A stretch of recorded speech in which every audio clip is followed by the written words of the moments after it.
Alam niyo ba sa 300 heads chicken o manok ay nakakapag-produce ng 7 karaming tray ng itlog araw-araw na pwedeng maibenta o mailako sa merkado. Sa episode na ito ay hindi halaman ang ating pupuntahan. Sa bayan ng Kamaisi, Santa Rita, Samar ay may isang inilunsad na organisasyon na naglalayon na makakatulong sa komunidad na itinayo nilang livelihood na ang pinili nilang itayo ang chicken egg poultry business. Bago nga marating ang poultry ay 2 kilometro ang lalakarin mula sa bayan. Tatawid sa ilog gamit ang balsang kawayan. Nung narating na nga namin ang kanilang poultry ay sobrang hanga-hanga ako dahil alam nyo ba, madami ako nakitang nangingitlog na mga manok. So, mga ilang months na na-establish ang inyong farm na ito?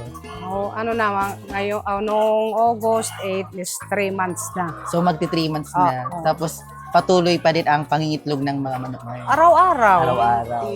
So, ilang manok ba ang nandito sa farm ninyo, ma'am? Dati, 312. Tapos yung iba namatay. Nga natira ngayon, 294 na lang. Oh, wow. Ang ganda. So, yung pagkain nila is, ano po yung pagkain nila? Chicken layer mash. Para mangitlog. Oo, yun Yun nagpapaitlog. yung nagpapaitlog. Mm. Ang ganda ng idea kasi nga, araw-araw may nakukuha kayo na-harvest kayo na itlog. Mga ilang itlog yung nakukuha nyo everyday, ma'am? Depende sa ano, kasi minsan may 6.5, minsan may 7, minsan may 8 din. 8 Tapos, everyday. binibenta nyo ba yun? Oo. Or sa inyong cooperative lang? Kahit sinong gustong bumili.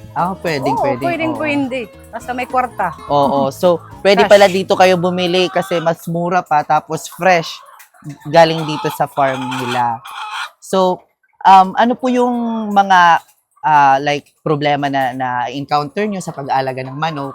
Minsan pag ulan, tas minsan umaaraw. Parang na-stress din mga manok. Oo, kaya nga yun. Kung na-stress din mga manok, minsan yung mga itin nila, mga kulay green. Sabi ng technician namin, anti-malaria daw yan. Malaria yung kailangan, need agad ng medisina para anti-malaria.